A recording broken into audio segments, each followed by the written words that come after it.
Hey, what's up, guys? I'm just coming at you with another video. I thought it'd be an interesting topic to talk about out-of-print Blu-rays that you might have in your collection. So, out-of-print basically means that they're no longer making new copies of that movie and distributing them to stores, so they become a lot more hard to find. They start coming up in value a lot on eBay, Amazon, things like that. Um, so they're kind of cool to have for a collecting aspect because you know that you own something that's not readily available and might not be for a while. And also, if you're looking to sell, these movies could sometimes bring you top dollar. One of the movies I'm going to actually show you is one of the most valuable Blu-rays online. Um, Also, one thing I wanted to add about out of print and that kind of thing is be careful when you're buying out of print stuff. Don't spend an arm and a leg. If what you're looking at is $100, but it's a common movie, or not a common movie, but like a movie that has a famous director or famous cast or is desirable, chances are that that's going to go right back in print, and then you just spent $100 on it. I know one big thing was some people saw Mean Girls going for like 50, $60 on Blu-ray online, and they bought it, and then a few months down the road, they re-released Mean Girls with a bunch of special features, and these people who paid $60, now their copy is worthless. They can't resell it, and also they're out that money because they didn't wait for a few months. So if you're buying an out of print movie, don't pay top dollar for it unless you're absolutely confident that it's not going back in print anytime soon. um, I would say just try to go to thrift shops and that kind of thing to get your out of print movies. Never spend more than what you're comfortable with, because if you save up and you put $100 down on a movie, chances are it could go back into print and screw you over. So that's my little disclaimer, I guess.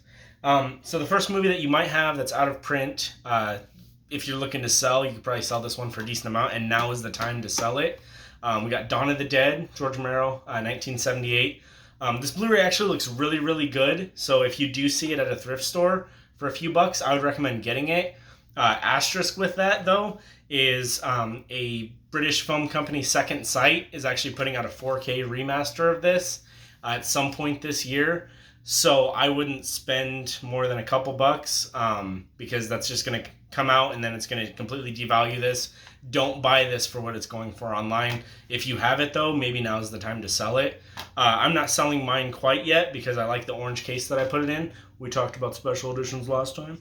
But so I'm going to hold on to that one until the Second Sight release is really cheap.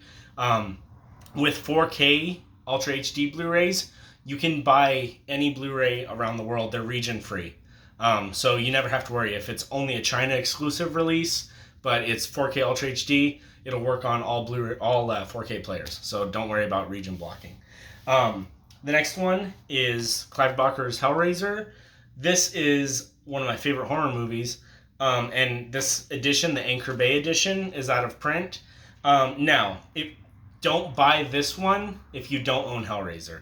Buy the Arrow release. The Arrow release has a lot higher video quality, and this isn't worth that much monetarily.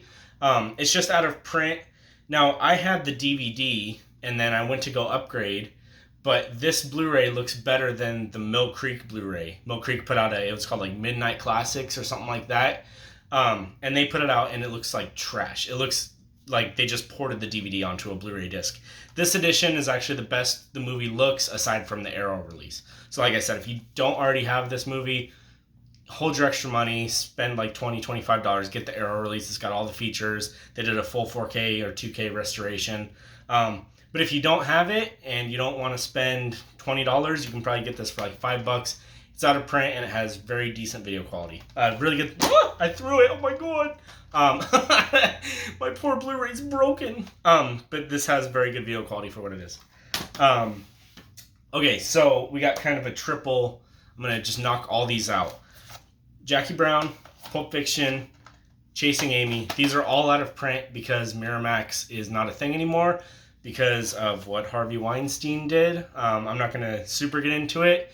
I don't want to trigger anybody, but if you're interested, you don't know what happened, look up Harvey Weinstein. You'll understand why a lot of Miramax titles are going out of print.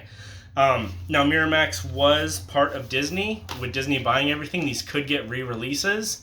But if you have these, either hold on to them, or if you're confident in that re-release, sell them now because they're probably going to start going up, up, up.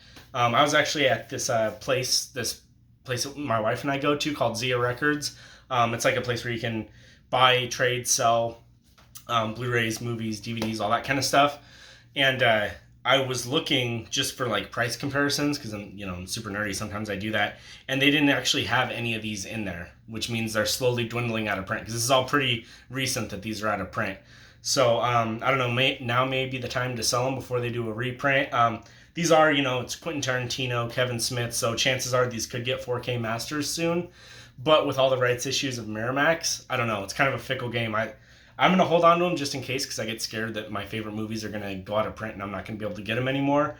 But I don't know. Now might be the time to sell, or now might be the time to really hold on to them. The last one, and this one goes for like $200 online. Dead Alive Blu-ray. I actually got this for $10 when it came out. It came out the same day as Pulp Fiction. How fucking crazy is that? And I don't know, this is kind of a funny story. Maybe this is a stupid tangent to go on. But I only had $15 in my bank account the day that these both came out. So I could only buy one of these titles. So I ended up buying Pulp Fiction because it's Pulp Fiction. And then I get home and I instantly have buyer's remorse because I'm like, fuck, Dead Alive is such a good movie. Like I should have got this. Pulp Fiction is Pulp Fiction, but how often are you going to get Dead Alive? So I begged my mom to give me $15 extra. I was still living at home. Yes, I was an adult, so how pathetic did I look? Being like, Mom, could you give me $15 so I can buy Dead Alive? But fucking who's retarded now? Like, this is worth $200. This might not be worth $200 forever because it's Peter Jackson directed this. I actually heard somewhere that he is doing a 4K transfer on his early 3 gore films. So chances are this isn't going to hold its value forever. If you have it, now might be the time to put it on eBay and sell it. But, me, I'm too scared. I'm really freaked out that I'm going to sell this and that's never going to come out, and then fucking the world's going to all die of coronavirus, and then I died without having Dead Alive. Where the fuck will I be, So anyways, that's my quick little movie shit. Thank you guys for watching. Have a good day. Like, subscribe. What's your favorite out-of-print movie? Comment your comment in the comments.